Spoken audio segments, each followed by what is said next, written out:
2,000 years later.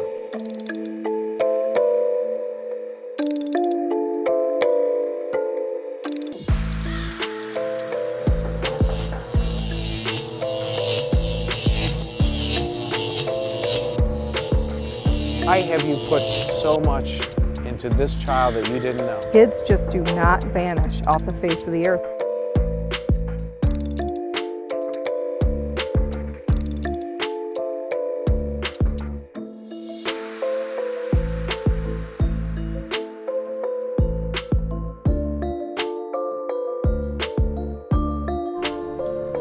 Tim is an only child. My sister never thought she wanted to have kids. It just wasn't really in the cards for her. When she met Jim went through a bout of cancer and thought that he would be unable to have children. So when Amy got pregnant, I think both of them were so enamored with this idea of a child and a family, and they so desperately wanted Tim.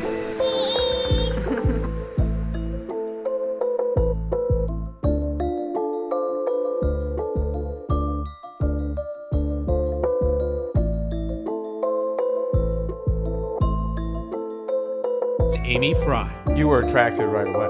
Yes, very, very beautiful lady. She talked in her sleep and she goes, "You gotta marry me, I'm pregnant." And I'm waking up, I'm like sort of awake then. The next day I go, "You got something you want to tell me?" "Why is that? You talk in your sleep." She goes, "Yes, I'm pregnant."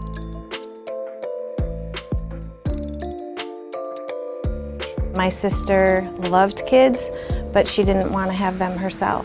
She didn't think that that was in her path. Jim was a man who wasn't supposed to have kids. They enjoyed doing the same things. They enjoyed talking to each other. They just seemed in sync. When Amy was 4 months pregnant, she and Jim decided to get married in a small ceremony outdoors, and they decided that they would move from Iowa to Aurora, Illinois.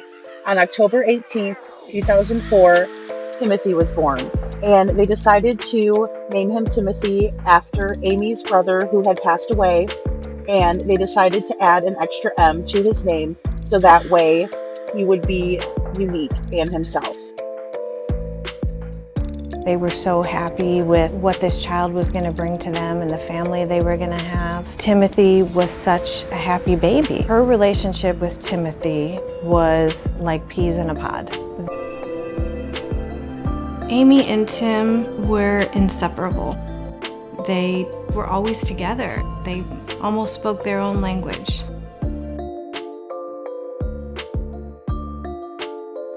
He adored his mom. He adored his mom. It was the one thing that I thought, wow, Amy was meant to be a mom, and these two were meant to be together.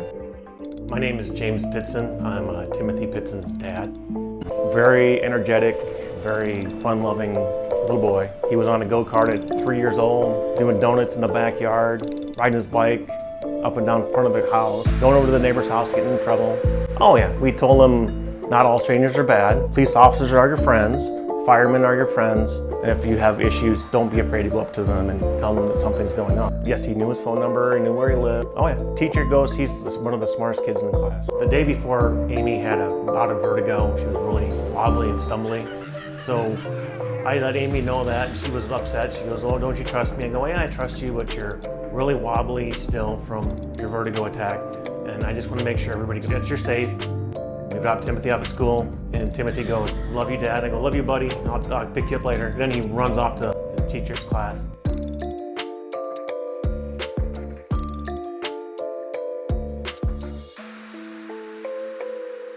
I had no idea about what was going to happen on that day. "Love you, Dad. See you later." And he just hopped out and just went through the wild run. He was excited to go to school. Oh yeah. He liked school? Oh yeah. He always loved school. They take Amy up to her work, which was like 3 blocks away from school.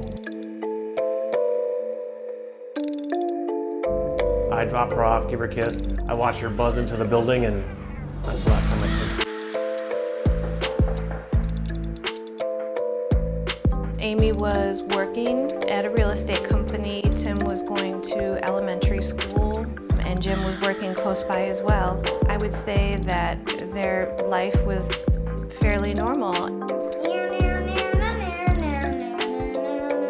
May 11th, 2011, James and Amy drop Timothy off at school at 7:45 a.m. James goes back to pick up Timothy at 10:30 a.m. and he is not at school. Yeah. I pulled up and I got out. His teacher goes, "What are you doing here, Mr. Pitzen?" I'm like, "Here to pick Timothy up." "Oh, he left 8:15 this morning." Never want to live through that again. Surveillance cameras later reveal that Timothy did in fact leave his school at 8:30 a.m. As we will find out, there are many skeletons and demons in Amy's closet. She struggled with mental health and she had a couple of failed marriages before she met Jim. A couple years ago, I found out that she was talking to her ex-husband. I go, "You need to stop that. I'm not good with this. And if you could make a decision if it's you want to be with him or you want to be with me and Timothy." There was some mention of divorce. She was not happy about the prospect of another divorce. That was definitely a worry and concern of hers. Amy was so good at organizing family events, planning trips. She was very good at creating these family experiences.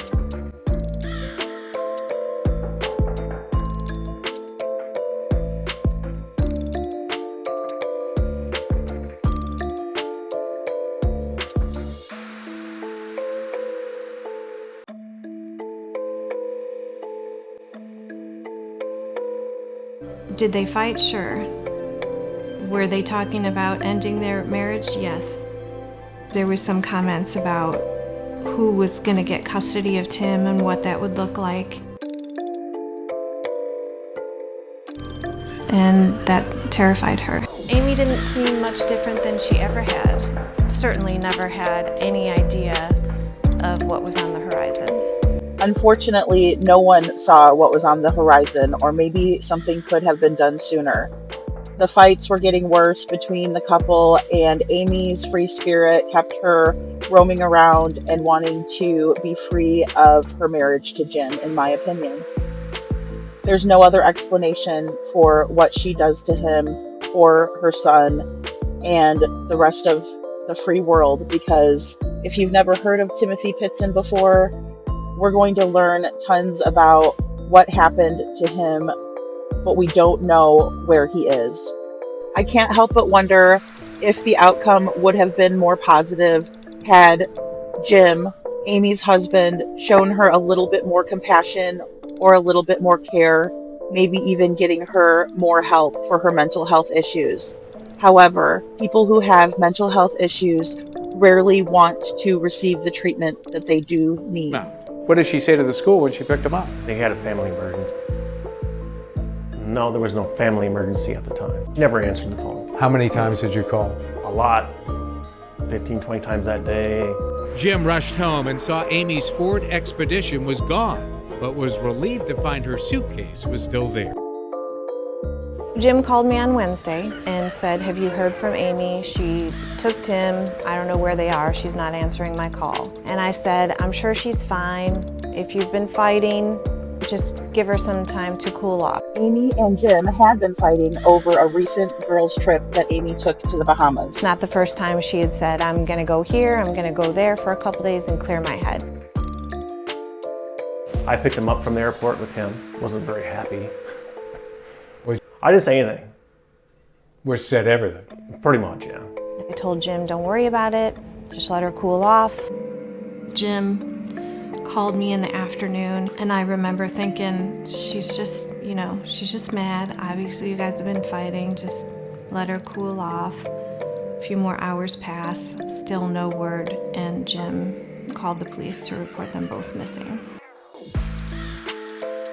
It's only been 24 hours and he's with his mom. We'll just let it chill a little bit. Jim couldn't chill. The reason why Jim couldn't just chill is because he knew that Amy had mental health history, and so she was taking prescription medications, and when Jim went home, he looked and Amy's medications were still in the cabinet. 2 full bottles of pills that haven't been opened. Those meds, Wellbutrin and Lexapro, helped Amy cope with depression and some other issues from her past. I'm scared for both of them. After I found out she didn't take her medication, no, she would never do anything to hurt him. Never. Never. Not for 1 second did I think Timothy was in danger. Something else Jim just couldn't shake was the fact that Amy wanted to drive Tim to school very badly that morning, and they had gotten into a back and forth about who was going to drive that morning. She goes, "Don't you trust me?" I'm like, "Yeah, I trust you, but you can't walk. You're wobbly." 20 minutes after Amy was at work, she told them she wasn't feeling well. She walked to Timothy's school, signed him out. They walked home. She took her car and started driving towards Brookfield Zoo. A zoo 32 miles away outside Chicago. But before Amy arrived, her alternator light came on, so she stopped at a repair shop near the zoo in the town of LaGrange. The mechanic was helpful and even offered a ride. They drove Amy and Tim to the zoo while her car was being fixed. They spent a few hours there. At 3 p.m., about 6 hours after he was signed out of school, Amy and Timothy left the zoo and picked up the repaired SUV. But instead of driving home, Amy decided that her and Tim were going to go to the water park that they had been to many times. So they hopped back in the car, went to the water park, spent the night there. Went from Brookfield Zoo to Key Lime Cove. Tim loved water parks.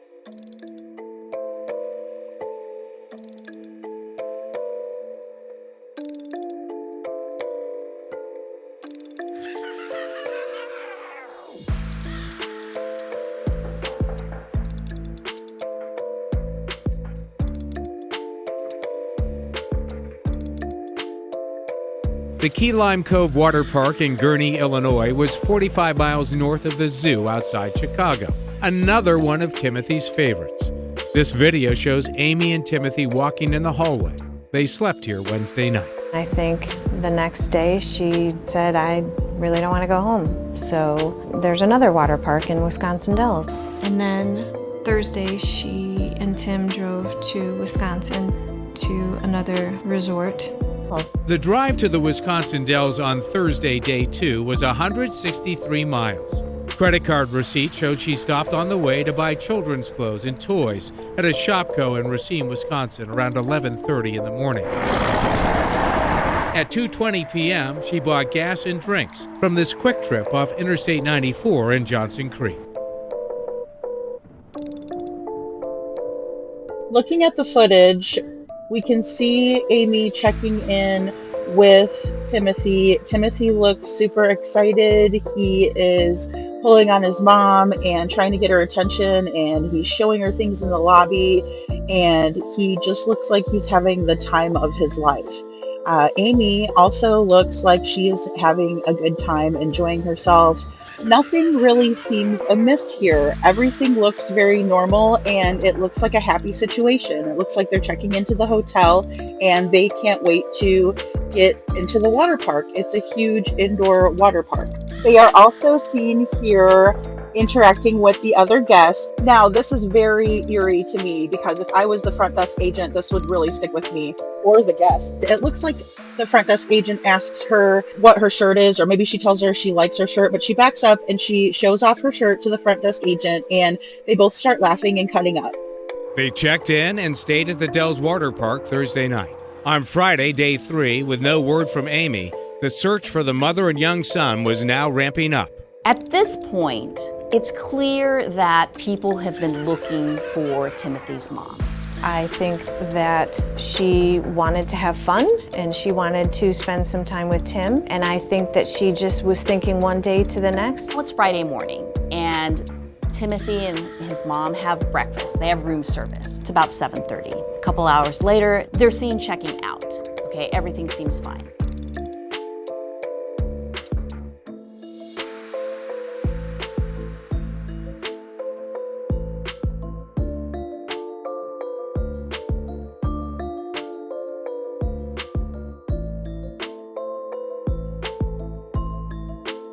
The security video on Friday at 10:10 a.m. shows Amy and Timothy leaving the Kalahari resort. Timothy was wearing sneakers with flashing lights. After leaving the Kalahari resort in Wisconsin Dells, Amy and Timothy get back on the interstate and start heading back toward Illinois.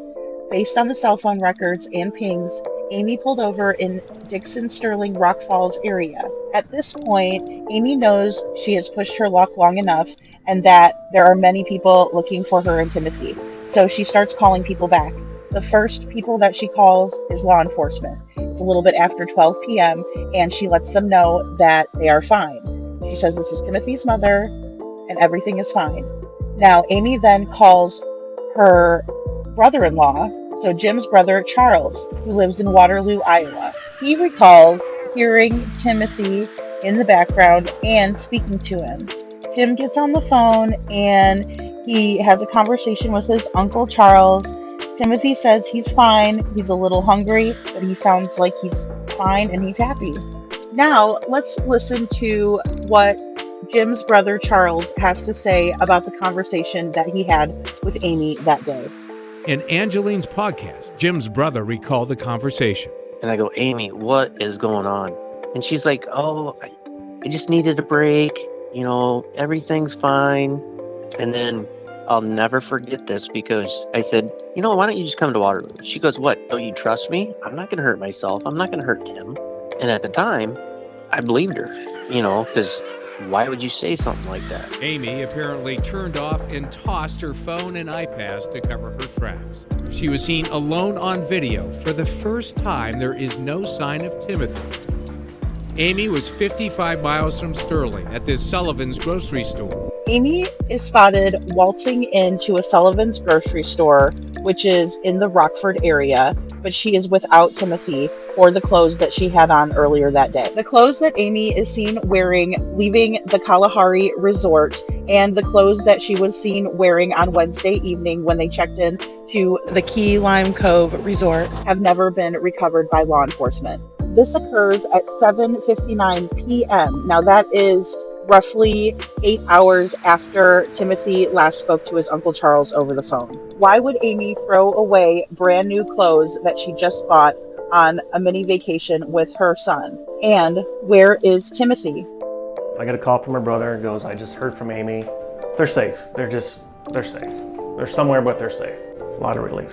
Jim asks his brother what Amy plans on doing, if she's going to be coming back anytime soon. And what his brother's answer is absolutely bone-chilling. I don't know, Jim. She goes, Timothy is mine. I'll do with him what I want. Whatever happened Friday afternoon, I believe, was the turning point for her. She, at some point, decided, I'm not going to go home. She went to Rockford, Illinois instead.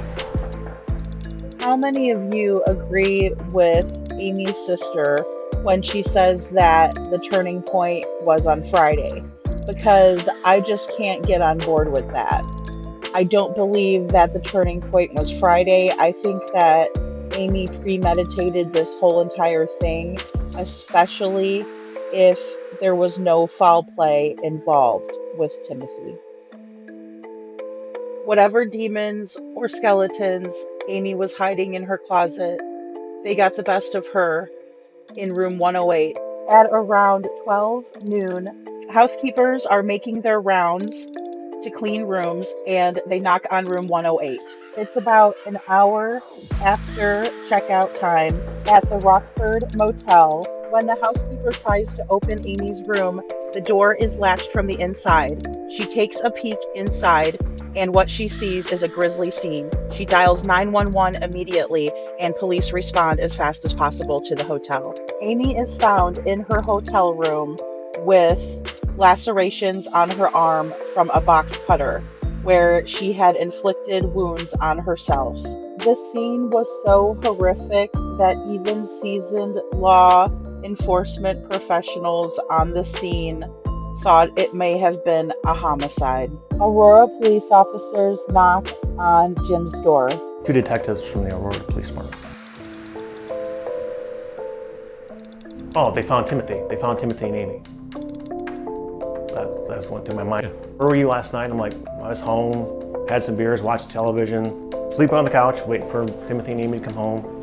They go, we found Amy. I'm like, okay, we found her deceased. I get some missed calls from my mom and called her back. Your world just stops at that point. Because I knew.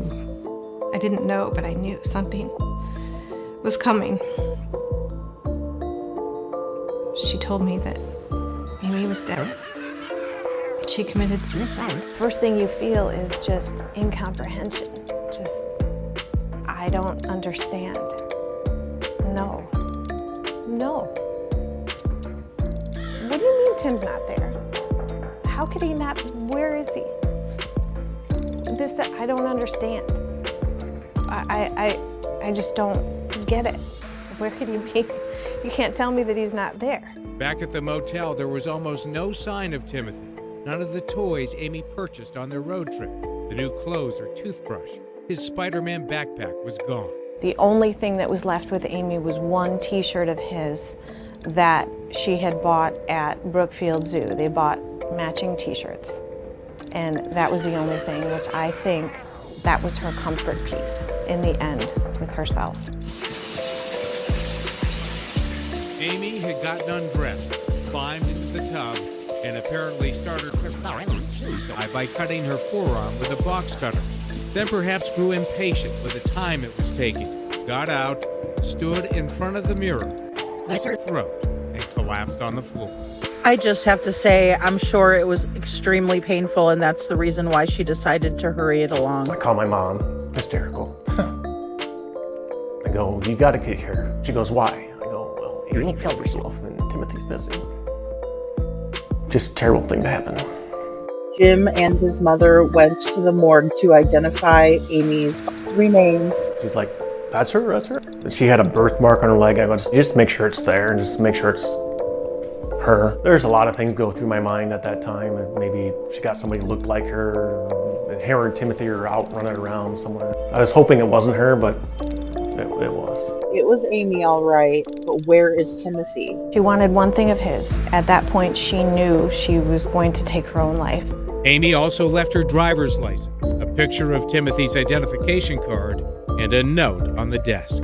She even apologized to the housekeeper about the bloody mess she left to clean up. And then there was this frightening and cryptic message for her family. The note says, I'm sorry, and I know this will be hard on all of you, but in time you'll get over it and you'll move on. That I just don't feel like I've ever belonged in the world, and I felt for a long time that I belonged with Timothy, but in the end that wasn't even enough. I need to go, and I've taken him somewhere, and he's with people who will love him and care for him, but you will never see him again. I think I knew. I think that I believed what she presented to us. I believed that she was better than she was. I knew she was depressed. I knew she had challenges. I didn't know that it was as bad, obviously, as it was. She did, multiple times. She says Amy had attempted suicide twice in the past. Once before meeting Jim, Amy drove her car onto railroad tracks, then changed her mind at the last minute and checked herself into a hospital. The second time was while she was dating Jim. We had an argument. I told her to stay with me in Ames, and she took a bunch of sleeping pills and fell off a cliff at a park. Amy broke a bone in her back and was in the hospital more than 2 weeks. I remember seeing her in the hospital. I still can picture that sometimes, how much it disturbed me. And she laid passed out at the bottom of this ravine and developed hypothermia until a random, I think it was a fisherman or a hunter, found her and called 911. She almost died. She would have if she had not have been found. Amy also had 3 failed marriages before she met Jim. He says he knew everything about her troubled past. Were you concerned about divorce? No, I wasn't concerned about divorce. We had a little episode a couple years before that when I found out she was talking and had lunch with her first ex-husband. I go, you can make the decision where you want to be. You can be either married to me or you can go back with your first ex-husband, but I'm going to get custody of Timothy. You told her if you go back to the other guy, you're going to get custody of Timothy. Yes. You were not going to give up custody of your son. Oh, nope. No, not one little bit. What would you do to keep custody of your son? Pretty much anything I needed to do. She was worried that her losing custody of Tim was a real possibility, and that was just not something that she could handle. It was not any kind of scenario that she could envision for her life of being without Tim. She would do anything to stop that from happening. She would have done anything to prevent losing Timothy, yes. In the following days, 2 letters arrived in the mail. One to a friend, the other to her mom, who was desperate for any words of hope. Just praying that he's in a loving home where people are taking good care of him and that he'll grow up into a good man. Amy did not leave a note for her husband, Jim, but she did leave him some words to live with. She was angry with me. What did she say? A couple of derogatory comments. Specifically what? Loser type things, you know, not being nice. She was very angry at you. She took everything away from me that day. She made a very, very big point that I'm going to hurt you worse than you hurt me. In her final note to her mother, Amy even said, "I can't take the chance of Jim hurting Tim because of my choices." Despite the hurtful words from his wife, Jim says he was struggling with grief and sorrow. I lost my wife. I lost my family. Just devastated that this happened or that I couldn't do anything to prevent it. They didn't know where Tim was, that he was not with her. And I remember just so confused. What do you mean he's not? Like, how is he not with her? Later that day, we were told by the police that there was a note. What it said was, Timothy is safe. He is with someone who loves him. He will never be found. Those words haunt all of us every day. That leads you to believe that Timothy is alive somewhere and just won't be located. In my whole mind, I know he's here somewhere. Where he's at is, I'm not sure.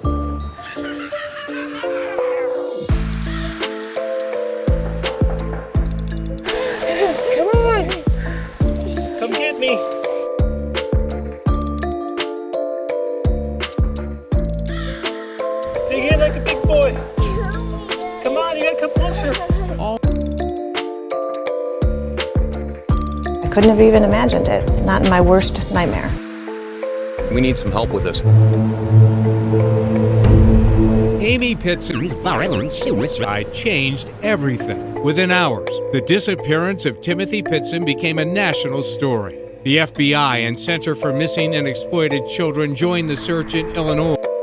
Investigators were all over Amy's note, letters, and phone calls, and most importantly, her SUV that gathered debris and other items that were able to be tested to see where the pair had been. They were analyzing all of it to figure out what really happened to Timothy. Police did find over-the-counter children's medication in the hotel room. However, it's unclear whether it was used to sedate Timothy during a handoff or something more sinister. The unthinkable. Remember, Amy had stopped taking her prescribed medications, and with antidepressants, it can be very dangerous to go off of these suddenly. So it can bring on the ideations of self-harm and harm to others. In my opinion, Amy was a loaded weapon. We have not ruled anything out. We need some help with this. We still do not have any solid leads as to where Timothy may be. We're going to take samples of those substances that were actually found on the vehicle to find out maybe if those materials are unique to certain parts of Illinois. The blood was sent for analysis to see if it was Timothy's. Police also recovered soil, grass, and minerals from the tires, undercarriage, and sideboards. In the parking lot of the motel where Amy died, crime scene investigators made an alarming discovery in her SUV. They did find a rather concerning amount of blood in the back seat. Police did not find Amy's cell phone, but her phone pinged off a cell tower in northwest Illinois for the last time between noon and 1:30 on the day before her body was found. This may have been the last location Amy and Timothy were together. Nearly 70 investigators searched state parks, wooded locations, and remote roads along Interstate 88 and 39 through Sterling, Rock Falls, and Dixon, Illinois, where Amy made her final phone call. Unfortunately, as every day goes by, it's worse and worse for us and the family. Every day that goes by we don't find him is a bad thing. Others scanned the Rock Falls, Sterling area looking for Timothy, but came up short. Leads continued to trickle in at a rate of 5 or 6 a month. None of those ever panned out.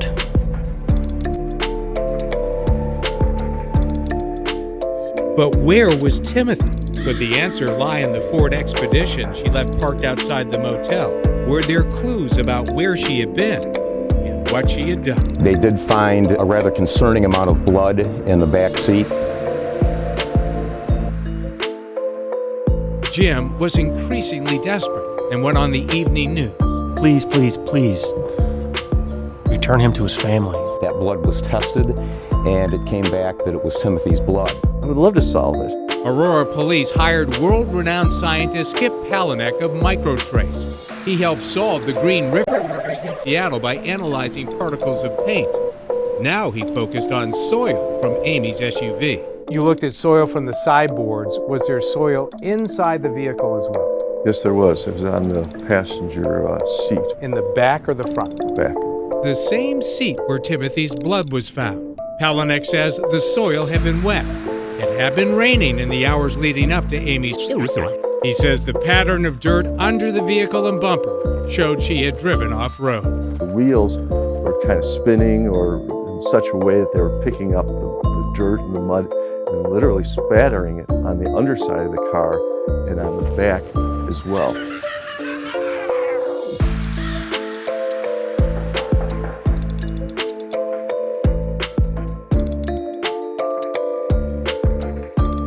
When police released the forensic analysis from Microtrace, Caceres pored over the findings, trying to pinpoint exactly where Amy pulled off the road. This remote field near an Amish farming community by the Illinois-Iowa border is on a route Amy used to travel. And Caceres says the grass, minerals, and soil checked every box in the Microtrace report. As you look at the report, it says mustard plant in the area. Any mustard plant here? Yes. Any Queen's Anne's lace here? Yes. Birch tree? Yes. Caceres even talked to Palahniuk and learned he discovered something else. You found an unusual mineral? Yes. What's the name of it? Anhydrite. Anhydrite. He says the mineral was in perfect condition, meaning it was recently mined. Construction crews often spread gravel containing the mineral on the shoulder of a road they're paving. Caceres says that's another match to this location. I believe it's this field because the road she had been on was a newer paved road, and this road was repaved months prior to the disappearance. It is just miles from the place Amy's cell phone was last traced, and detectives say her iPass history showed she traveled to this general area earlier that year. She took 2 trips up there within a month apart in the family, and none of her acquaintances, the people we've talked to, none of them can give us any idea as to what she would have been doing up there. Whatever happened, Amy had a solid 7 hours to do what she was going to do. He could be with a family, yes, of course. I'm not God, I don't know. But the other possibility is he is deceased. So then the other question is where is he then? Sadly, Lindsay says she does not believe Amy's plan was to hand off her son to a loving family. I think that what her suicide mirrored his homicide. Lindsay, a concerned mother who had searched without finding anything in this area for 3 years, would go out there with her metal detector and try to look for the batteries that were in Timothy's light-up sneakers. They don't get anything new, and eventually even news coverage starts to move on. And that's what we all know in the true crime community to be a cold case, or that is what investigators and detectives classify a case as gone cold. And so that's why it's so important that we keep these stories alive, especially because Timothy is still out there somewhere. He's still missing.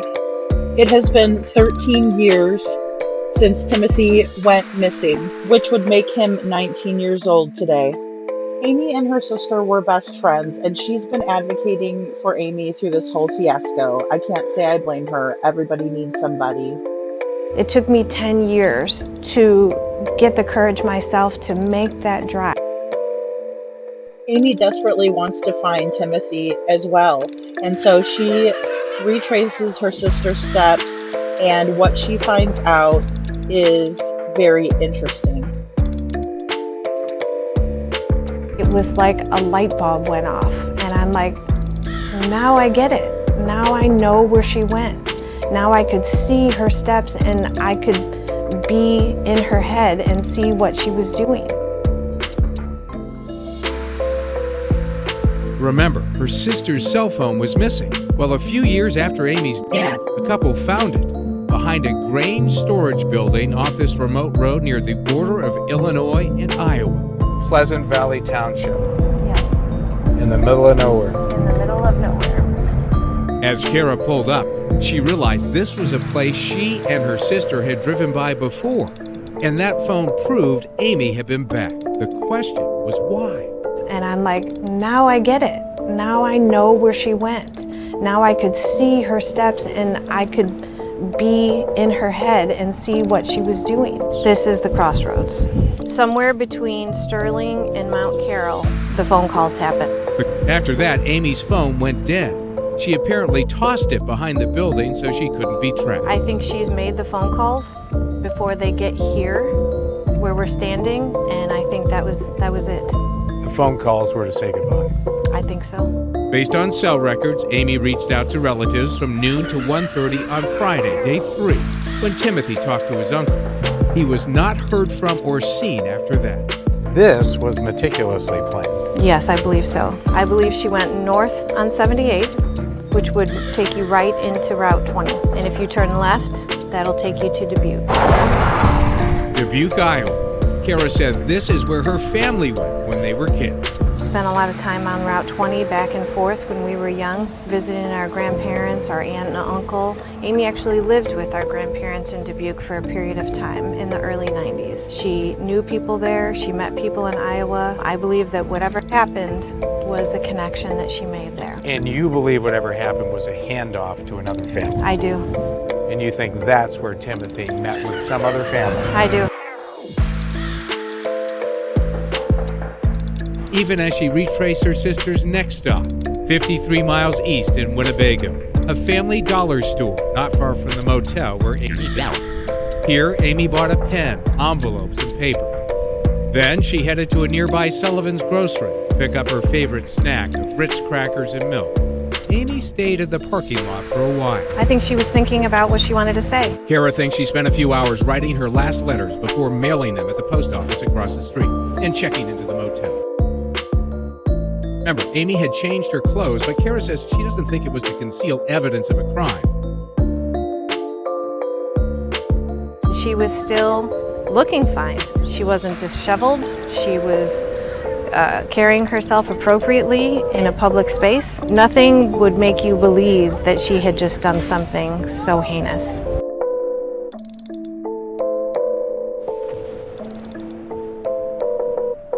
She looks like a normal person just going in and buying a couple things.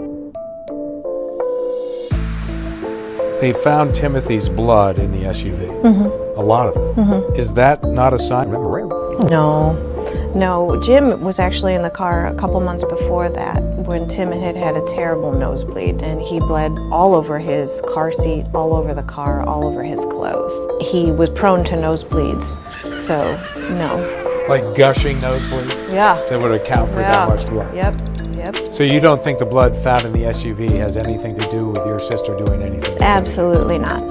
While I appreciate the fact that people care and they want to find the truth as well, what I would say is you don't know more than the authorities do. You don't know more than I do. You don't know more than the police does. Timothy had a really bad bloody nose. I mean, gushing blood out of his nose, like 2 washcloths full of blood. Police did say the blood tested on the box cutter in the motel was not Timothy's. Only Amy's blood was found on the blade.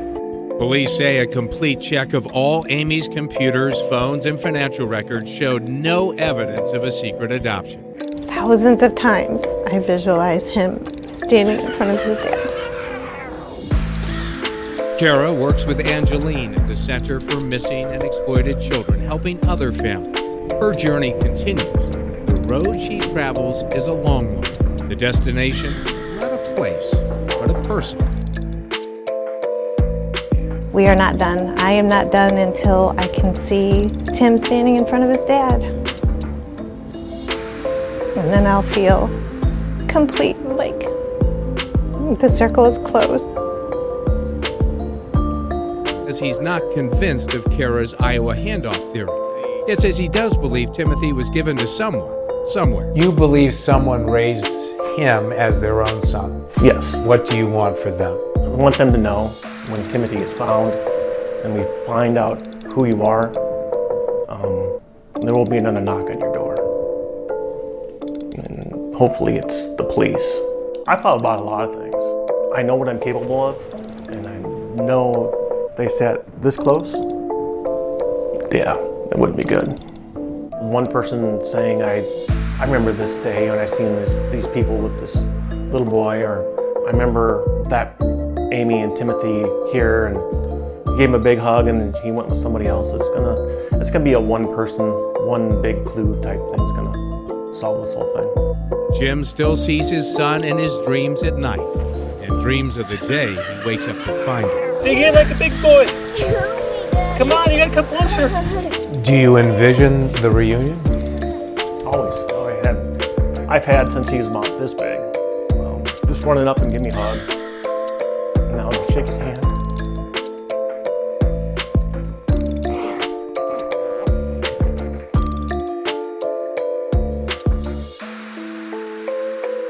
Timothy's old toys sit on the shelf, his go-kart nearby, and Wagon out front. Clearly, whatever happened was orchestrated by Amy. In many ways, this wife and sister was a stranger hiding in plain sight. A loving mother, perhaps, but one who took the secret of her son's fate to grave. What is the key to solving this? He is absolutely out there, and it just takes one person to see him. Tim is absolutely alive, 150%. And I know this is so hard for people to see, but she would never hurt Tim. We love you so much. We can't wait to see you. Did you see the news out here? No. This is a mystery which may have just taken a stunning turn. The incredible story came from the border of Ohio and Kentucky. A frantic young man said he'd been kidnapped years ago, and his name was Timmothy Pitzen. He said he was kidnapped, and we found it. It looks like back in 2011 he was kidnapped. We thought, it's happening. You can't imagine that this 8-year-long nightmare is over. I thought, it's over. It's over. It's over. Timothy has been found. Yes, yeah. They said, what are you doing here? Where did you come from? And he told them blatantly, I'm Timmothy Pitzen. Police in Illinois traveled to Ohio with a series of test questions for the young man. Simple facts that had not been released to the media. I got a phone call from the Aurora Police Department later on that night, and he goes, got a couple questions. Do you guys have a dog? I'm like, yes. Do you have a pet? I'm like, yes. Eddie the dog and his cats Rex, Andy, Rita, and Moose. And he goes, well, he claims that you didn't have a dog and you didn't have a pet. Then he declined to have his fingerprints taken. And finally, the FBI got the DNA results. The person in question was not, in fact, Timothy Pitzen. DNA results show the boy is not Timothy Pitzen. Brian Reaney. He wasn't even 14. He was 23. Just out of prison for burglary. His estranged brother said he was off his meds. I'm not surprised. I mean, he's nuts. He has Asperger's, bipolar disorder, ADHD, list goes on. He had been watching a program on television that put the spotlight on Timothy Pitzen and became obsessed with his case and decided he wanted to be Timothy Pitzen. Greeny eventually pleaded guilty to aggravated identity theft and went back to prison. He was sentenced to 2 years, then released to his father's custody. His mother left me a letter, and she said that he would be with people who would love him and take care of him. It destroyed me for a week or two. Very unhappy. Very destructive. In what way? Mentally. They find Timothy, yes.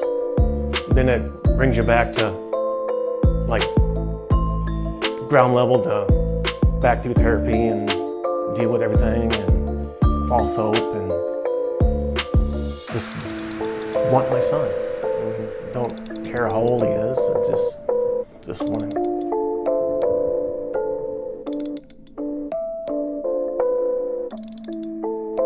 So after the Chronicles of Olivia interview with the Proudfoots, I couldn't help but think about Timothy Pitzen and how his mother gave him all of his favorites. He even had a last meal, just like Sebastian Rogers.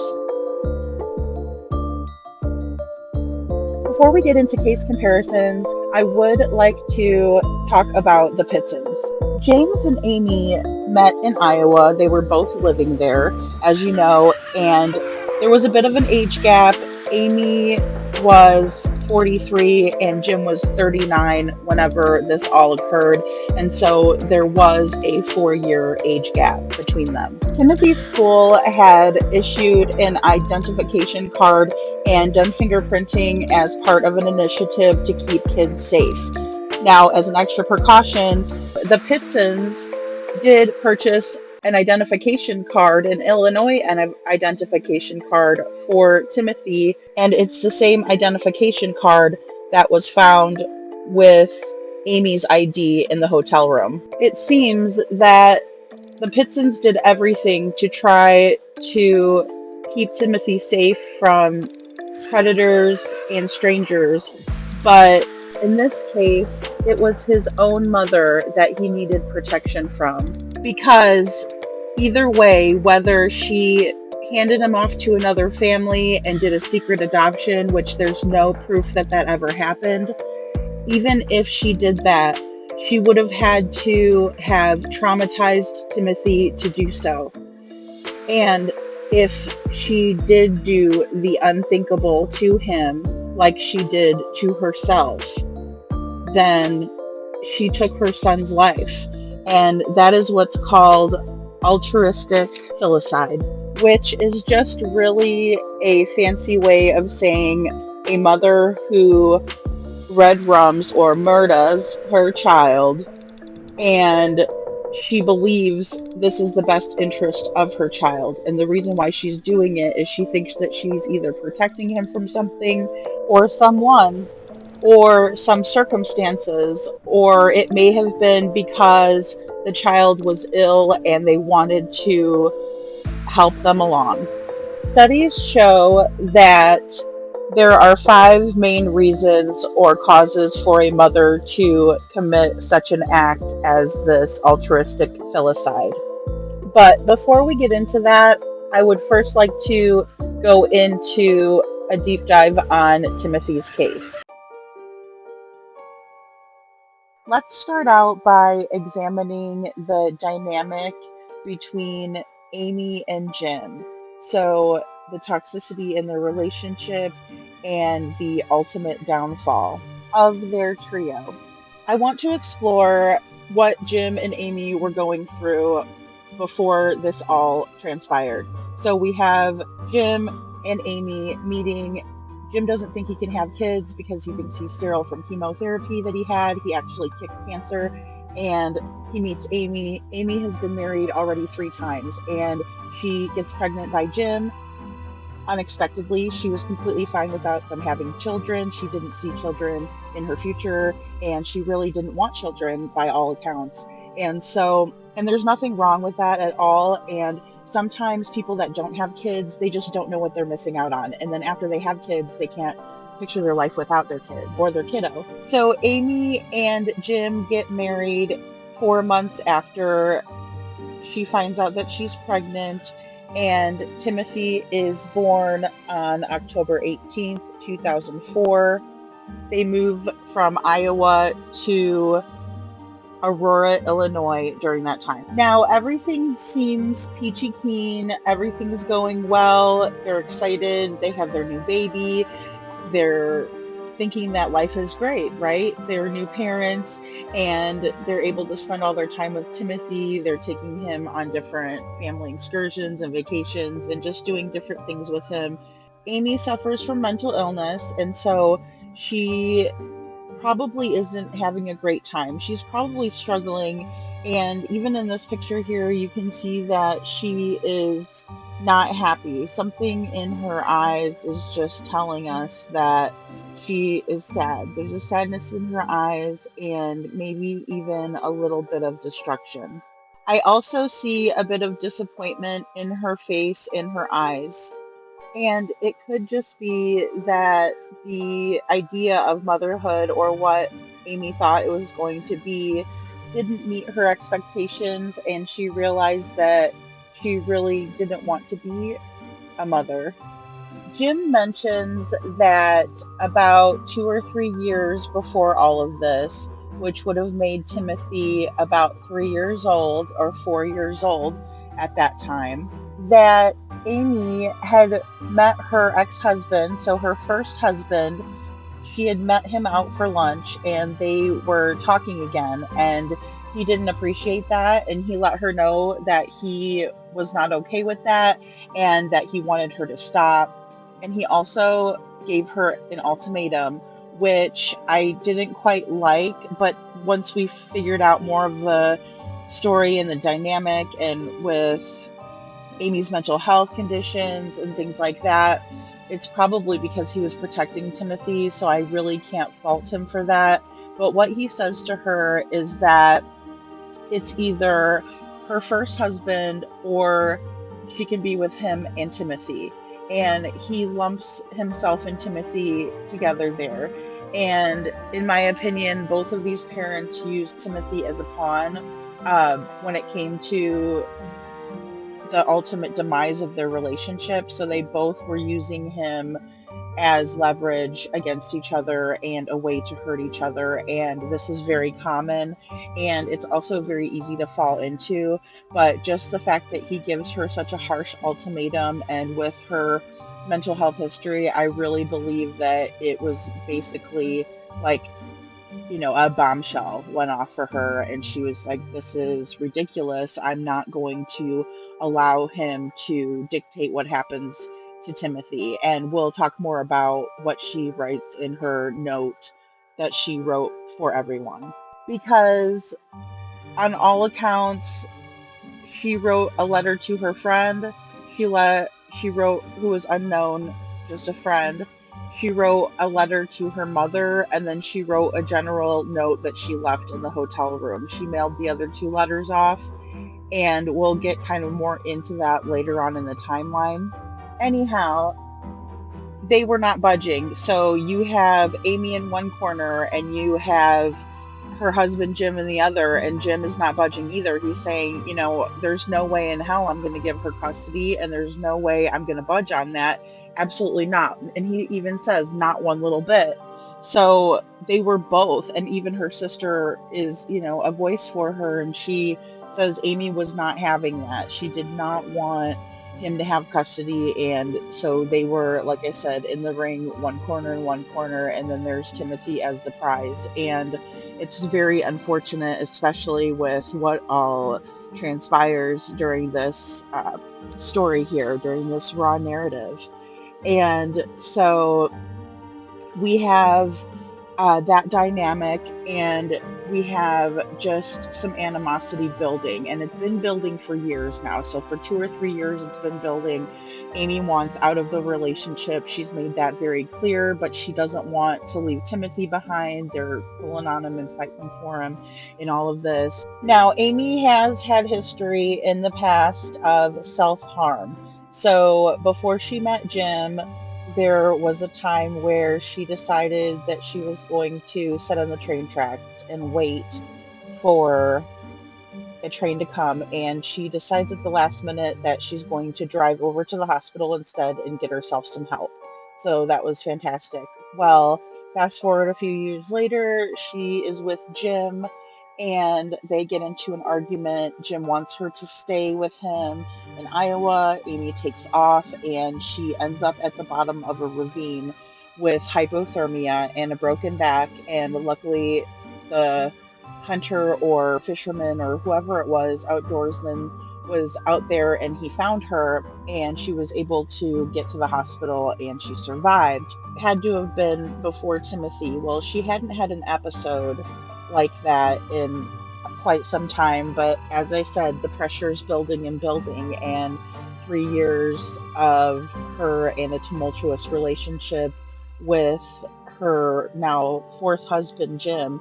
And I believe that Amy was feeling very defeated. She was feeling like a failure, and even her sister said that she really couldn't take another divorce. She was on a couple of medications to help her manage her depression, and so the one is Lexapro. It's a popular antidepressant, and it says here that Lexapro is one of the most popular prescribed meds in the United States to help with depression. It's also causes some serious withdrawal symptoms if it's not, if you just stop taking it and you don't wean yourself off. And so it is an SSRI, which is a selective serotonin reuptake inhibitor.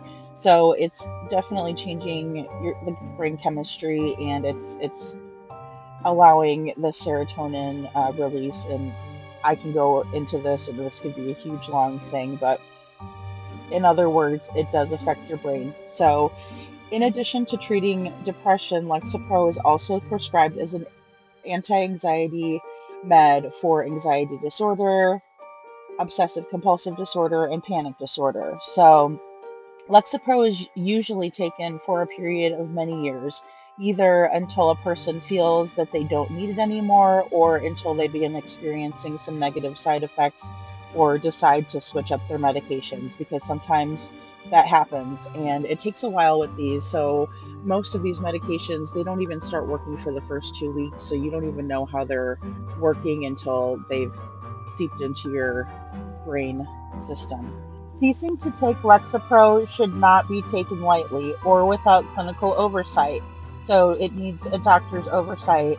Lexapro withdrawal symptoms can be severe, particularly if you attempt to stop abruptly. Instead, the dosage should be slowly tapered down over a period of time and under guidance of medical professionals who can help prevent or mitigate any withdrawal symptoms. Clinical oversight is especially valuable in a rare case of a complication, as expertise is vital for both identifying and effectively addressing potential problems before they become critical. You should speak to your doctor about any concerns you have in stopping Lexapro. So, changing or ceasing a medication can be an emotional experience in and of itself, but it becomes especially so when the medication in question directly affects your mood. As Lexapro is an antidepressant, it may come as no surprise that the symptoms of Lexapro withdrawal include emotional experiences such as anxiety, the result of low levels of serotonin in the brain. Concentration problems. This is due to, in part, to the negative effects of the other withdrawal symptoms, but is also related to imbalanced neurotransmitter levels in the brain. Depersonalization. This is a sort of inexplicable sensation where a person simply does not feel quite like his or her natural self. He or she may feel emotionless or listless, or basically hopeless. You just don't want to do anything, kind of sluggish. Depression. It also causes depression when you just stop taking this medication. Since the drug is often used to treat depression, once a person stops taking it, it is possible that the depression may return or worsen in the absence of other treatments that can provide adequate emotional support in place of Lexapro. And honestly, guys, I just feel like there's not a whole lot of good in any of these, but if they help people, more power to them. But so another cause for concern when abruptly stopping this medication, irritability and mood swings occur. So some people may experience bouts of unexplained anger as well as irritability and mood swings, either when taking or quitting Lexapro.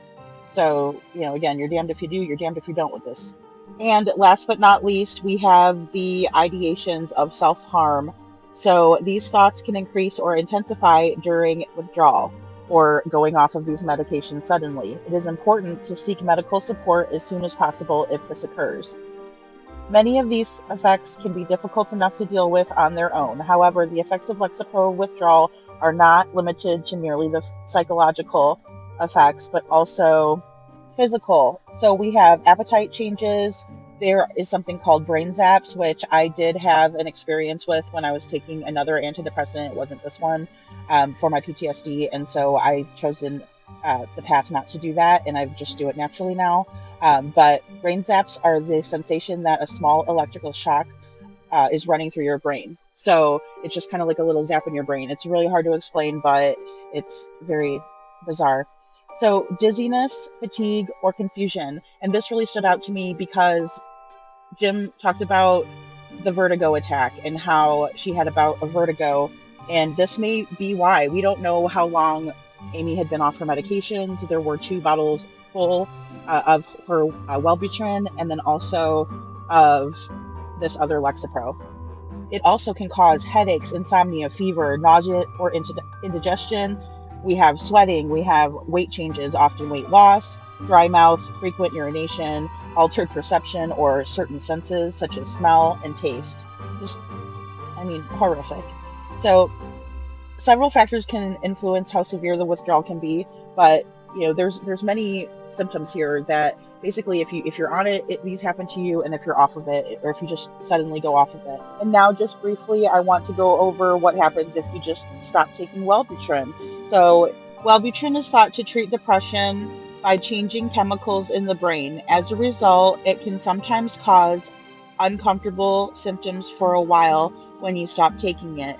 These are known as withdrawal, and the risk of withdrawal symptoms is higher if you stop taking Wellbutrin cold turkey. Possible withdrawal symptoms include anxiety, trouble sleeping, irritability, headache, aches and pains. So you're just suddenly off of it, that's what happens. You may not notice withdrawal symptoms until a few days after stopping Wellbutrin.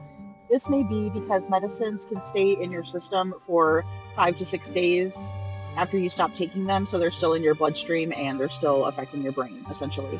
I'm not sure what Amy's exact diagnosis was or what other troubles that she may have or traumas from her past that may have been affecting her mental health, but it seems like she was in a state of mania because she zoomed around, and over the course of 3 days, she drove 500 miles. So let's get into the timeline here. So I broke this down. We start out May 11th, 2011. It's a Wednesday. Day 1. Now, we have Jim, who said that Amy had the vertigo the day before. He was worried about her still having the vertigo. And when she asked to drop Timothy off at school, he said that he didn't want her to and that he would drive them to school. So they all lived around the same area and worked in the same area as the school. So at 7:45 a.m., Jim and Amy dropped Timothy off at school. James takes Amy to work and goes to work himself. 20 minutes after Amy arrives at work, she says that she doesn't feel well, and she walks to Timothy's school, which is about 3 blocks away. At 8:15 a.m., she arrives at Tim's school, and she tells them that there is a family emergency. At 8:30 a.m., Amy and Timothy leave the school and they walk home. They get into their blue Ford Expedition and they take off toward Brookfield Zoo, 32 miles away. All they take with them is Tim's Spider-Man backpack that he wore to school and Amy's purse. She's also seen with this green bag. So I'm not sure if that was her purse or if it was inside of the green bag, but you see it throughout the video footage that they have of her. Amy's car throws a light at her as they're making their way to Brookfield Zoo, and so she stops in LaGrange, which is near there. There's also a road named LaGrange up there. The mechanics give her a lift to Brookfield Zoo, and they drop Timothy and her off at the entrance. They spend a few hours there at the zoo, and at 3 p.m. they pick up the Blue Explorer and hit the road toward Gurnee, Illinois, which is 45 minutes north of the zoo. They arrive, and they are seen at the Key Lime Cove Resort in Gurnee at 3:53 p.m., walking through the resort halls near the elevators. Key Lime Cove is a humongous indoor water park. It's one of Tim's favorites. Now, they do end up staying all night at the resort, but around the time they're checking in is about the time that there's some phone calls going on. So her sister is getting phone calls from Jim, and she's telling him to just let her cool off. Jim's very concerned, and so he does call the Aurora Police Department, and he reports Timothy missing. But since Timothy is her child, he is Amy's child, and there is no custody order or anything like that, she basically has every right to have her child in her possession at the time. And so it seems like there wasn't a whole lot of hoopla made about Timothy being missing at that point.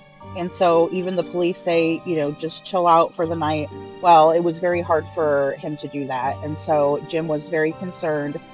Now we're on to May 12th, 2011, where it's Thursday, it's day 2, and they check out of the resort, Key Lime Cove, and they drive up toward Wisconsin Dells, Wisconsin, to the Kalahari Resort.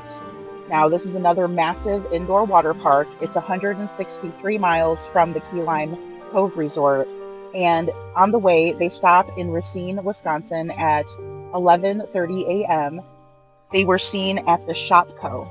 Now, Amy purchases toothpaste and toys, clothes for Tim, and possibly sleep medications here. Now, I noticed there was a pharmacy. I don't know if she brought the over-the-counter sleep aids or over-the-counter children's medicine with her or not, or if she bought it on this trip.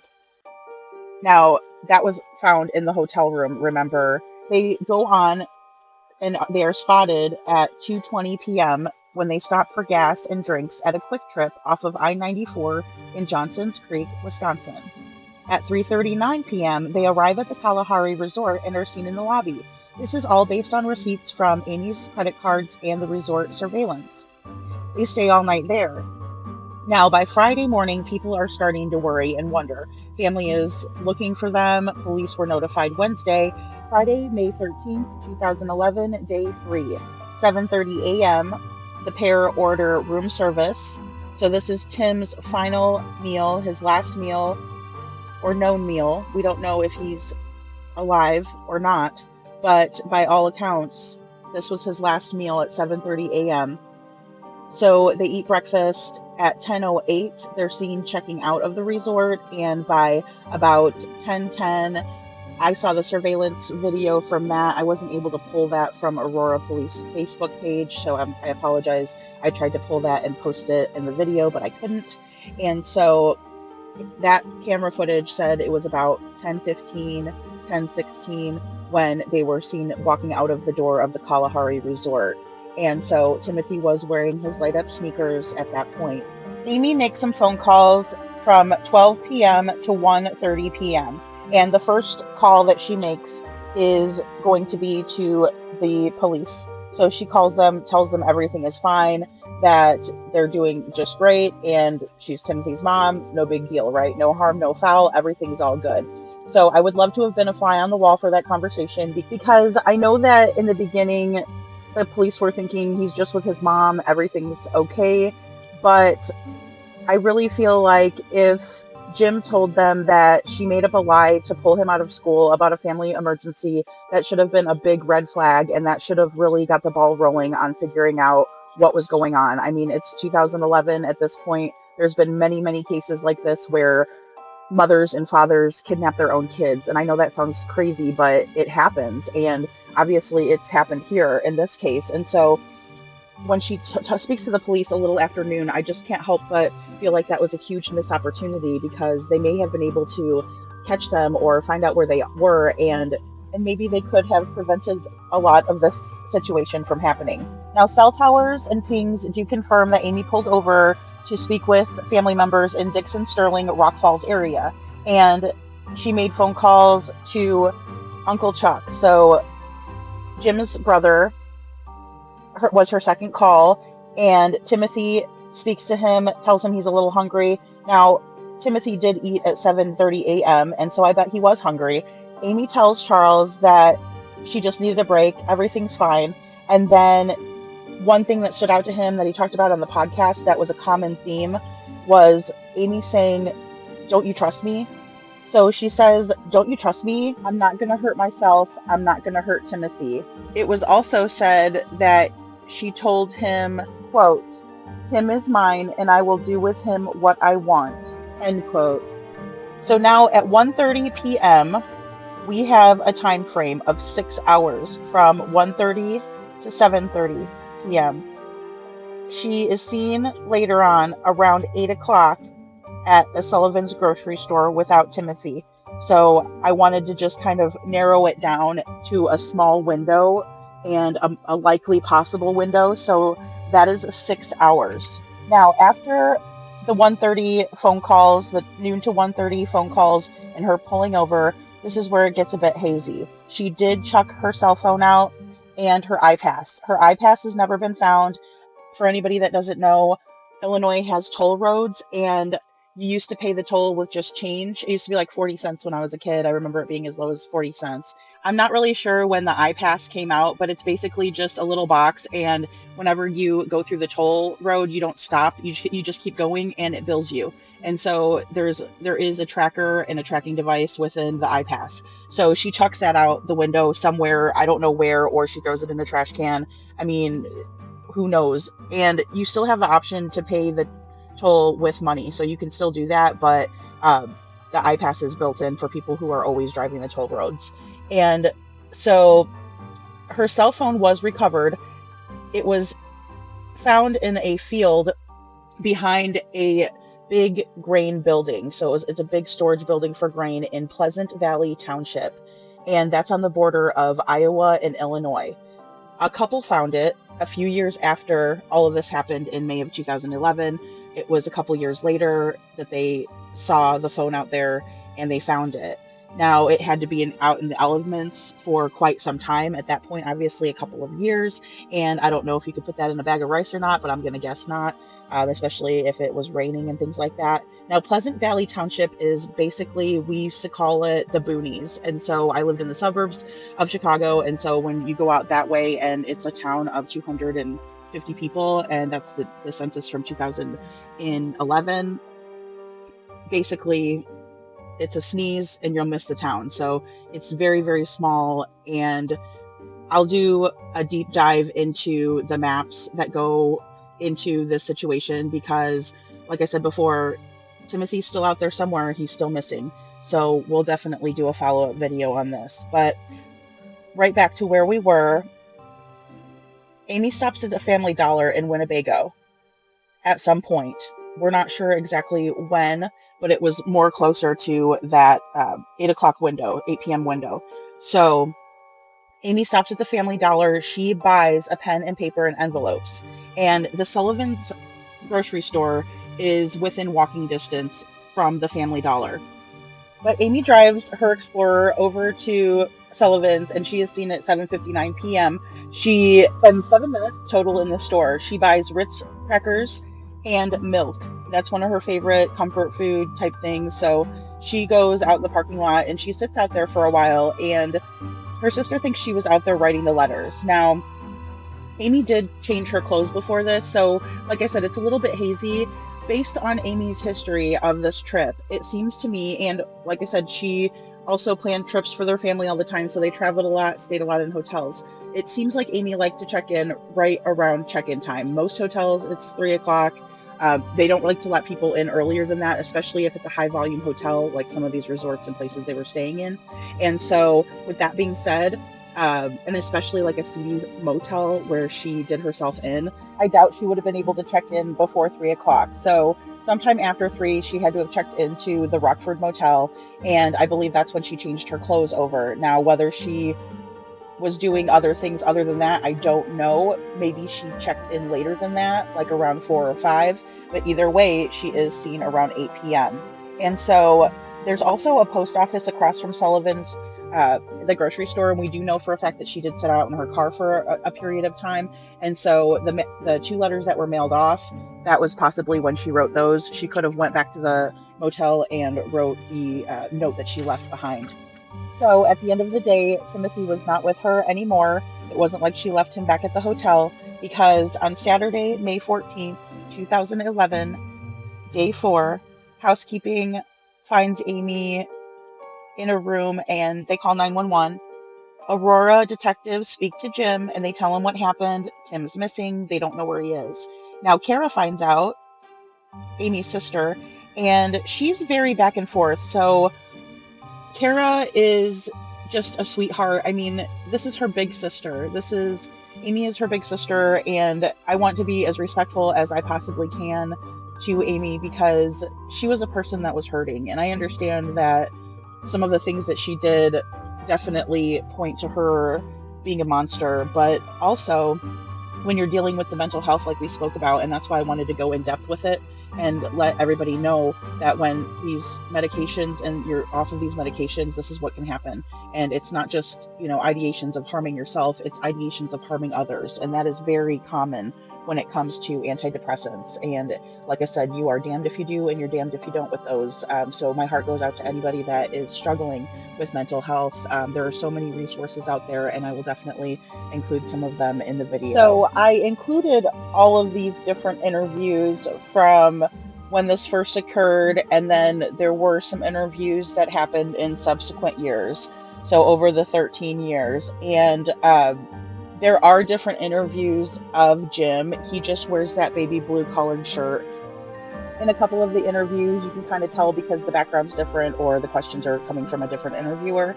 So back to Kara, she is not sure what to think. I mean, at one point she's talking about how no one could have seen this on the horizon, and then at other points she said that she saw it coming, that she had a feeling that something was going to happen. And so I think that with the ability to see in hindsight, I think that when she goes back, she can see the signs. And of course she knew about the attempts, and so she definitely saw the signs. But one quote that really stuck with me was when she says, "I saw what she wanted me to see. I believed what she presented to us." Many people suffer in silence, and sometimes people think that these attempts are to garner attention, and honestly, sometimes they are. But on the other hand, they should always be taken seriously, because we never know what's going on with others or how they are feeling on the inside. And sometimes all it takes is someone to lend an ear or give it a hug or answer their phone. And that's all it takes to prevent something from happening like what happened in this case. What was left in the motel room? So they found a t-shirt that was Timothy's t-shirt that was purchased at Brookfield Zoo on Wednesday, and Amy bought a matching t-shirt for herself. This was the only thing found in the motel room of Timothy's other than his Illinois state ID card and the children's medicine that was left behind. Amy's driver's license was also left behind, and there was no clothes, toys, or anything that she bought. No Spider-Man backpack. So this is where it gets a little confusing, because if we're to think that Timothy was brought to another family to live with, this could make some sense to that. So the Spider-Man backpack may have been holding the clothes that she purchased for him, possibly the toothpaste or some of the toys. Kara seems to believe that there was some symbolism behind the Brookfield Zoo t-shirts, and the reason that she kept Timothy's t-shirt and she kept it as a comfort item. Now, this could lend itself to the theory that he was with another family and that the turning point happened on Friday, like Kara says, because she was holding on to that memory of Timothy and just thinking back on how she used to think that he belonged to her and she belonged with him and all of that. And now she was defeated in that way of thinking. However, we will learn more, and I do have a theory of my own. Now, Kara does admit that all of her sister's actions were meticulously planned out, but we can't have it both ways. So, meticulously planned, so well thought out. These things take time.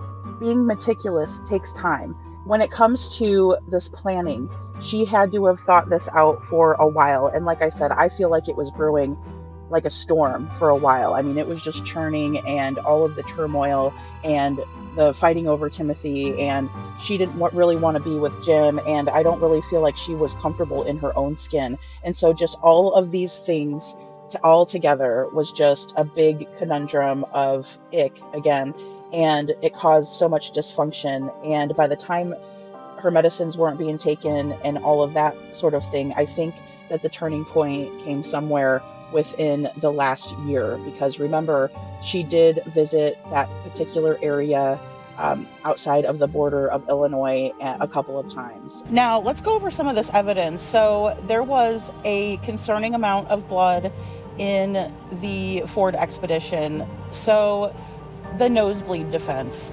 Timothy was prone to nosebleeds. We have Aunt Kara saying that he was prone to nosebleeds, and then we have Jim saying that he was prone to nosebleeds.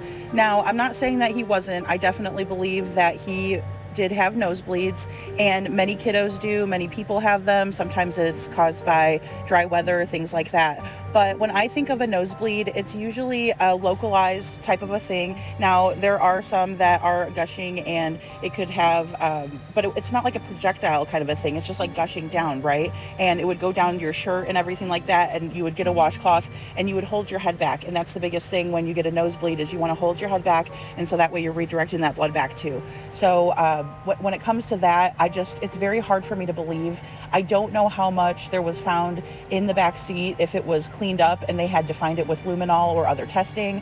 I'm not sure how much of it was there in one spot or if it was all over the vehicle. It's really hasn't been told, and there's not a whole lot of information that came out. I did want to read over really quick the preliminary findings that happened 6 months later, so we'll go over that. At any rate, Timothy did have a nosebleed in the backseat of the Ford Expedition prior to this. I want to go into this adoption and the handoff really quick too. With the adoption and the handoff, I just can't wrap my mind around that being a full-on possibility. Like I said, there is some evidence to support that. However, when I think about it, who on earth would secretly take a child and keep them from their family?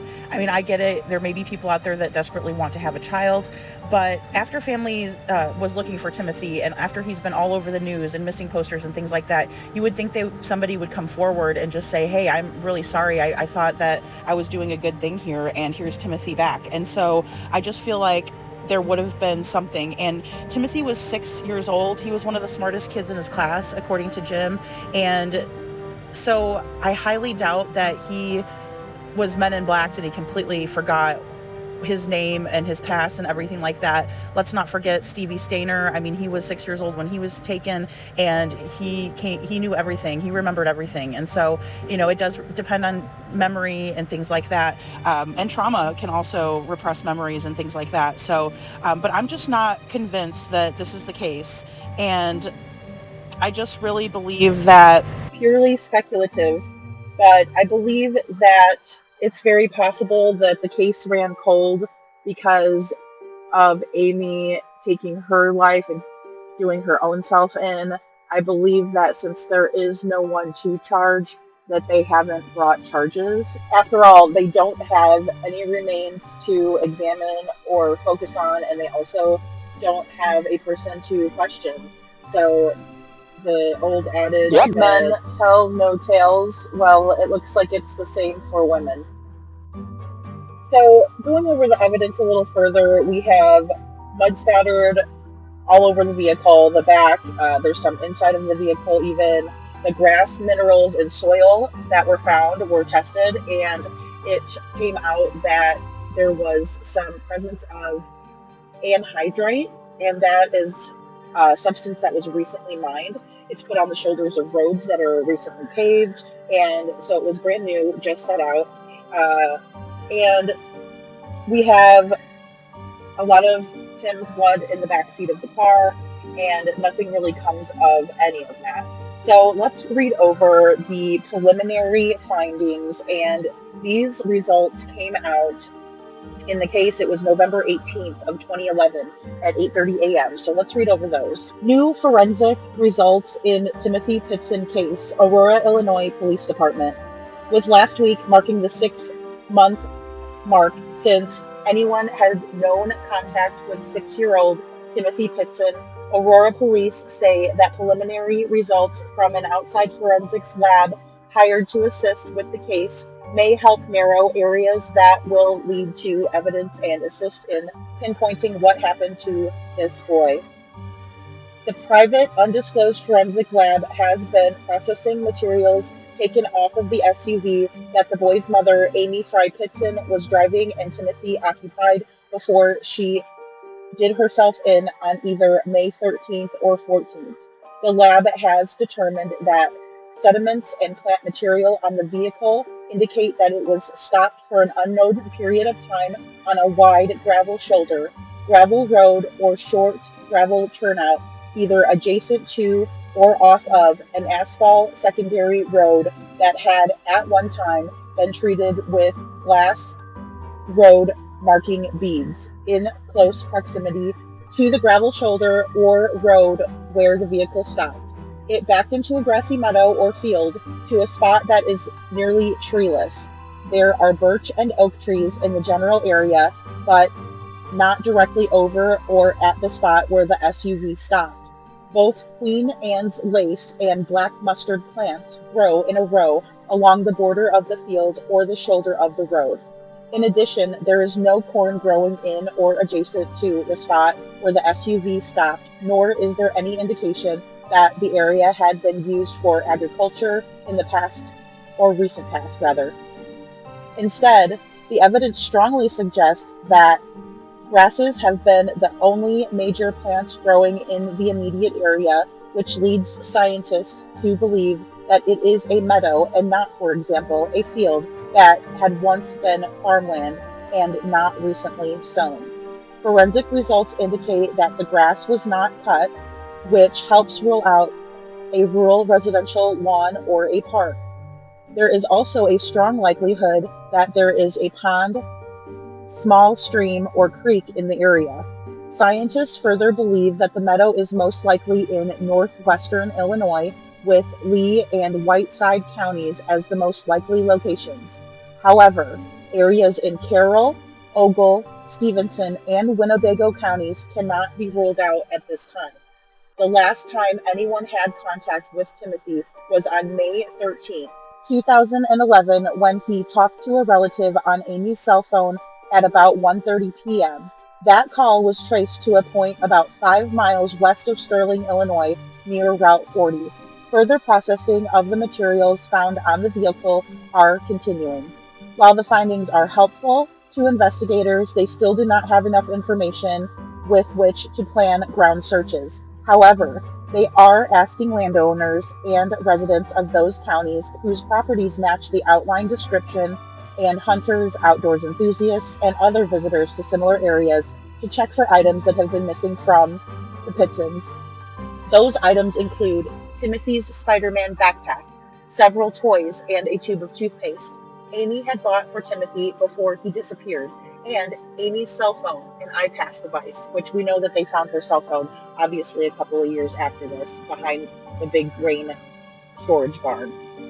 Pictures of several of these items are on the city's website, www.auroraillinois.org, under the police department tab or on the left side of the homepage. And honestly, the best way to find these is to go to the Aurora Police Facebook page, because those are still on there. I went to the city website and the tab had been removed for police. Now, anyone finding any of these items should immediately call Aurora Police at 1-630 256-5500. Several more video clips of Amy and Timothy were also released by the Aurora police, including security footage that was taken from the hallway camera of Key Lime Cove Resort in Gurnee, Illinois at around 3:50 p.m. on May 11th, shortly after the two checked in. From a security camera at the Kalahari Resort showing Amy and Timothy checking in on May 12th at about 3:40 p.m. and footage of Amy entering and leaving Sullivan's Foods in Winnebago, Illinois at around 8 p.m. on May 13th.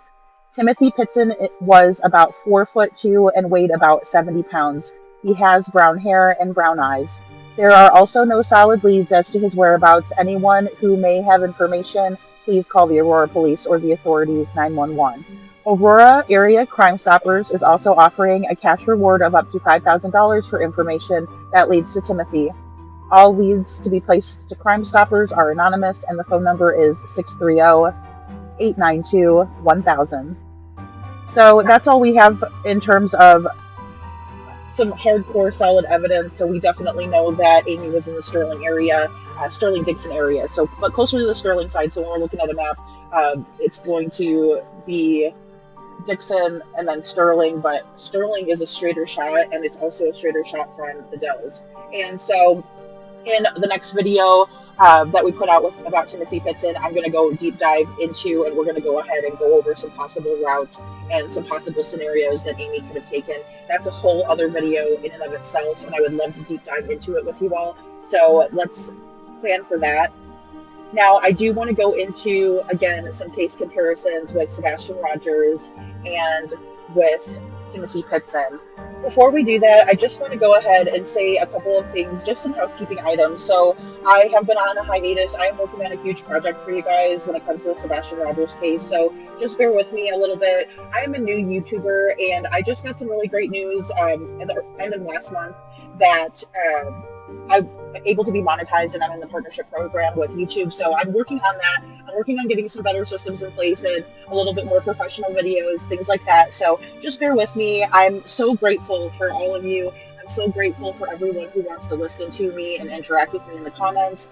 And it's just been really a great situation in terms of trying to get the awareness out there and speaking about the cases that mean so much to me. In the beginning of this video, there's a clip, and it's Lindsay, the mom in the video, and she says that the reason why she is so invested in a child that she doesn't even know is because she knows that children don't just poof, disappear, they don't just vanish into thin air. And so that is just one thing that has stuck with me through Timothy Pitzen's case, and then also with Sebastian Rogers. But going back to more on the Sebastian Rogers case, and a bit of a comparison there, we don't see the same type of elements as we do in terms of the quote-unquote drama when it comes to Sebastian's case and Timothy Pitzen. So with Timothy Pitzen, we know that he was living in a dysfunctional family, and the family unit was falling apart, and it had been for quite some time. And as a result, it was a situation where the family just imploded, and Amy decided that she was going to do the unthinkable, whether it was bring him to somebody, a stranger, or somebody who she thought was the best for him other than his own father, or if she did, which I theorize, that she took Timothy's life in a similar manner to which she took her own. And so, with that being said, when we look at the crowd fits, there is definite dysfunction even on Seth's side, and he is pretty honest and will admit that, you know, he didn't really know what he was doing. He's a new dad. He only has the one child, and so he was learning as he goes with Sebastian. And I think everybody that has one child or more than one can attest to that. It's just something that comes with the territory. You're learning, so you don't know. For instance, if you have a little girl and you're a girl mom, so to speak, or if you have a little boy and you're a boy mom, so to speak, there's different things in raising little boys and raising little girls, and so you may not be as equipped if you have a little girl and then you have a little boy, or vice versa.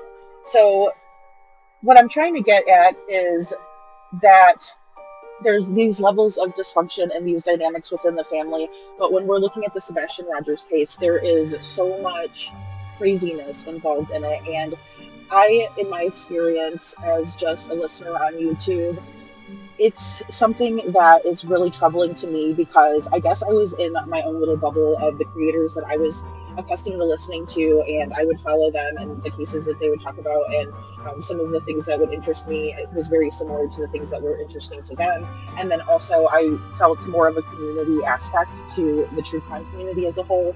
But with Sebastian Rogers, this little person, this wonderful young man has really shook everything up, and maybe it's needed. I mean, sometimes you have to go scorched earth, and whatever's left over will grow back more beautifully. And so when I think about it, he's making such an impact because I was venturing out, listening to other creators that were covering this, that were chosen by the parents to go on. Some creators I had been following for a long time, and I decided to completely evaluate and take a step back from a lot of these people. And I'm not going to name any names in particular, but some of these people I had never heard of before, I had never associated, nor do I ever want to be affiliated with. And it just some of the crazy filth that's coming out, and then all of the madness with stealing people's girlfriends, and all of this extra that doesn't pertain to Sebastian. And so what I wanted to do here was just deep dive into Timmothy Pitzen, who's still missing. I wanted to look at some comparisons when it comes to the Katie Proudfoot and Chris Proudfoot case, because as far as we know, Chris's alibi checks out in terms of him not being in the vicinity when this disappearance occurred. And Katie is in the vicinity. She is in the home. She is the last one to have been with him. And I agree wholeheartedly that she holds the key to the information that we need. With that being said, there was a press conference, and I will play it here at the end along with another clip about Sebastian, and it's coming straight from Eric Craddock.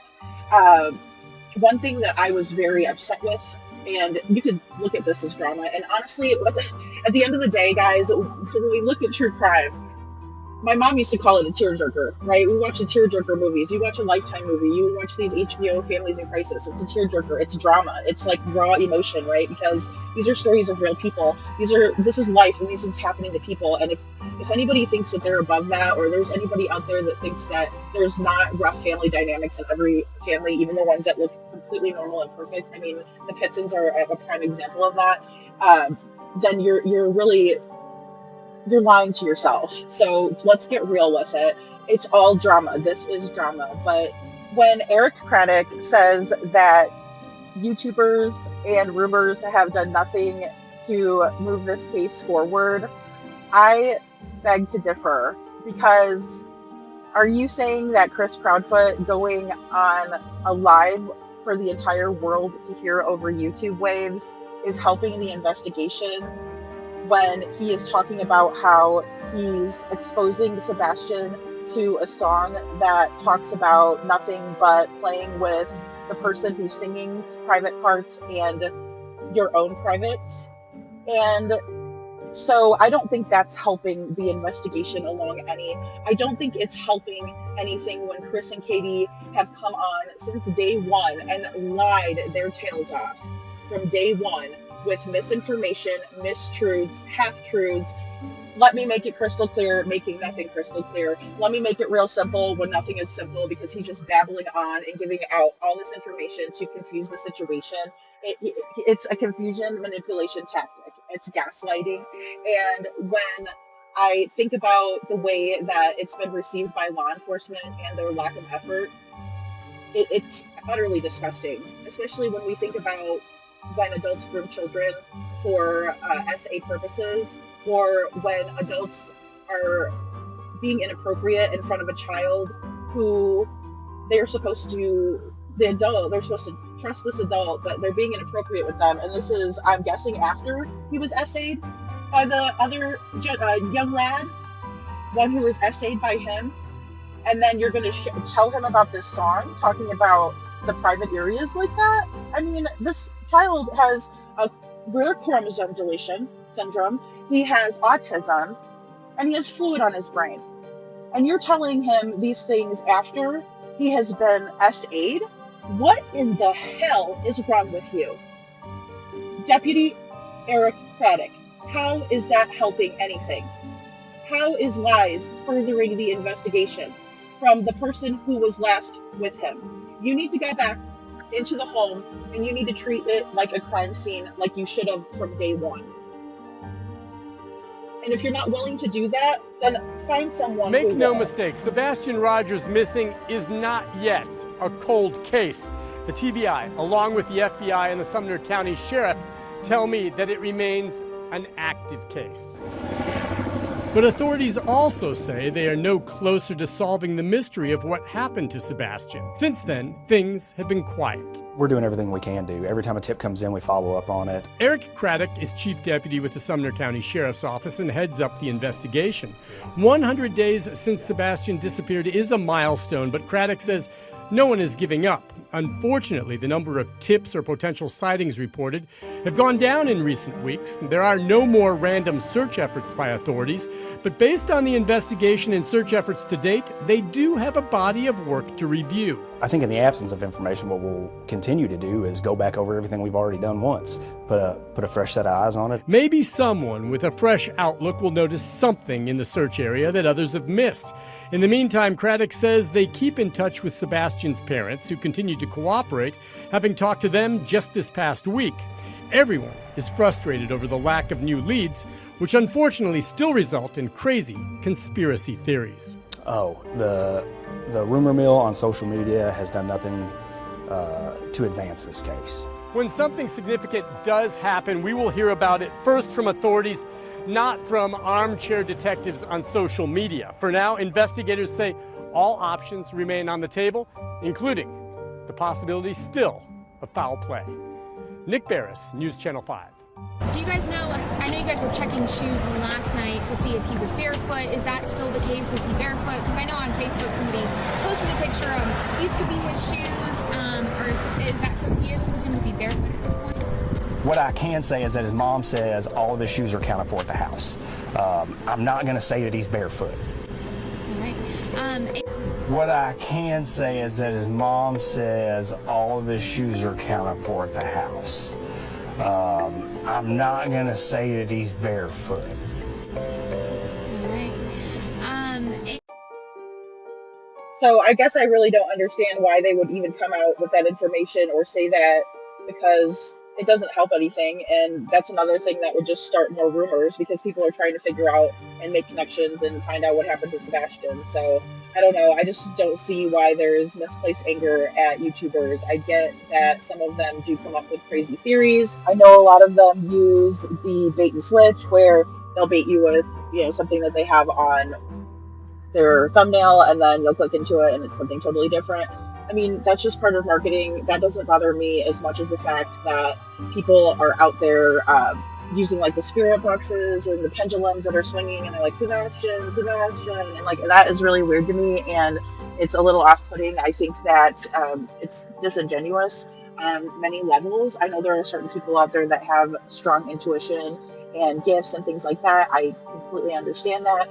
But in regards to trying to get views and things like that, I think that there is a segment of the market that is saturated with people who enjoy things like that, and they don't care if it's misinformation or not.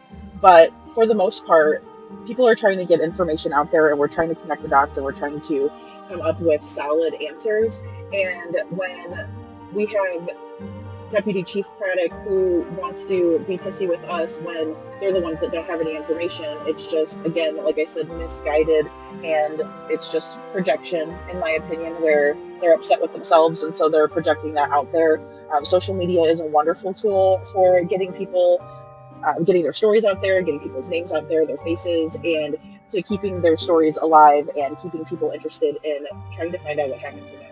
So I just couldn't disagree more, and like I said before, I don't understand why they aren't making some of these connections with the differences and inconsistencies in stories and things like that. Those are things that people who are savvy are going to pick up on that. They're going to look at that, they're going to say, wait a minute, this doesn't add up, this isn't making sense. Even people that aren't as savvy as the next are going to be able to make those connections. And so I just don't understand why that's frustrating. I don't see any frustration on the part of the Proudfoots when they were on different various drama channels, and I didn't come up with that. I don't hate watch anybody. I've never hate watched anybody's videos. I only subscribe and talk about the people that I like, except for Clemente, whenever I talked about Clemente, but that was because it was a direct interview that I was going over and speaking about, and I just didn't like, I didn't even know there was creators out there that did what all they do, and I know there's several that do that now. I understand that now, but before I didn't, and so it's just a whole new experience for me,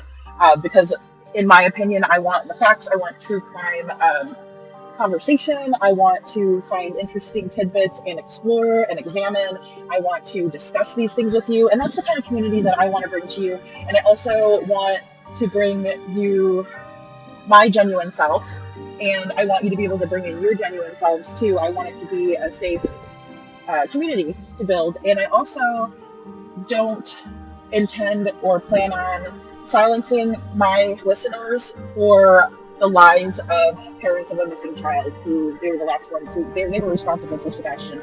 So with that being said, it's become sort of this case with the Proudfoots of polishing turds, right? So you have Chris and Katie Proudfoot, they're turds, and you have these YouTube channels and people out there that are polishing them up, right? And, you know, they're always polishing each other up and covering for each other, and, oh, you know, let's see what the public has to say, and then we'll change everything around next time we speak. Things like that. Yeah, it's not lost on me or anyone else. I think everybody sees right through it.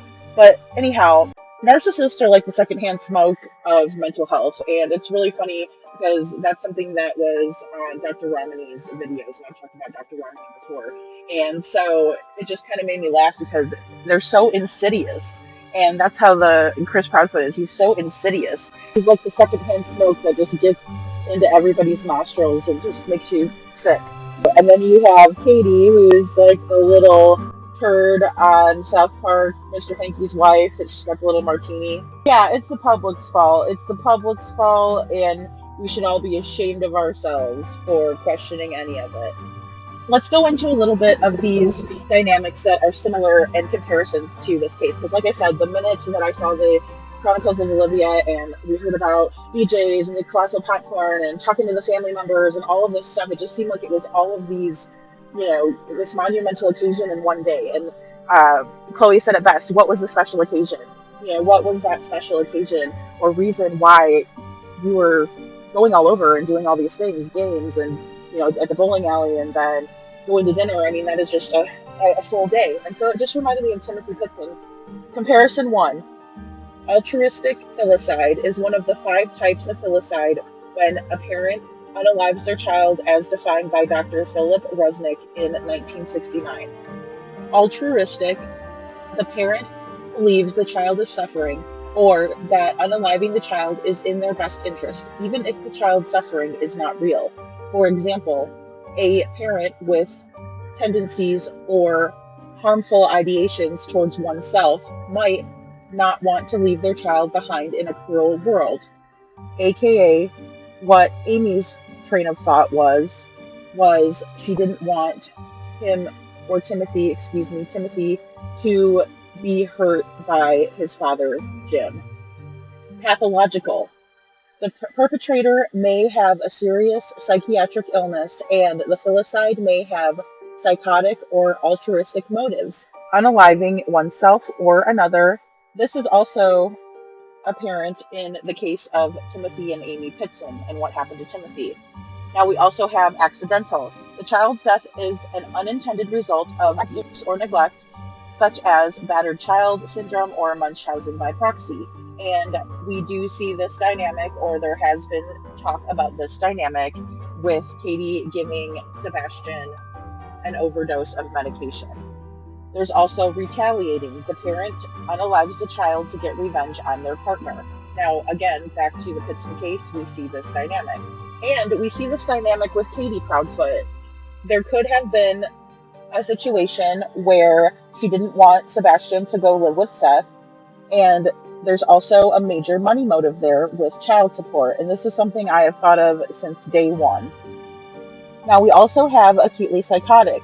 The parent unalives the child in response to psychosis, such as experiencing command hallucinations and the act has no rational, comprehensible motive, right? So we see this with Amy, but this can also be true with Katie. I mean, why would you harm Sebastian? Why would you harm Timothy? There's no reason for it, and it's absolutely psychotic in my opinion, even if it's not a diagnosed disturbance or syndrome or illness, mental illness. So when we're looking at Miss Proudfoot here, Mrs. Proudfoot, we have a pond where the dogs have said to have tracked. We don't know for sure. I mean, it's just all very strange information. It was put out over the loudspeaker, though, that the dogs tracked directly to the pond. One jumped in. His name was Max. And it really has made me wonder for a long time, and I haven't wanted to say this in this case with Sebastian, but could he have been drowned in the pond and then handed off to someone else? So for this to be possible or true, there needed to be an accomplice. There would have to be an accomplice there, and Chris was ruled out. So there's that part of it, but he also has family members that will do anything for him. So they're definitely flying monkeys and enablers. Now, what's kind of tricky here would be where this pond is located. There are new builds around the area, and they would have the fact that it's probably pitch black over there because there's not as many homes active and people living in them.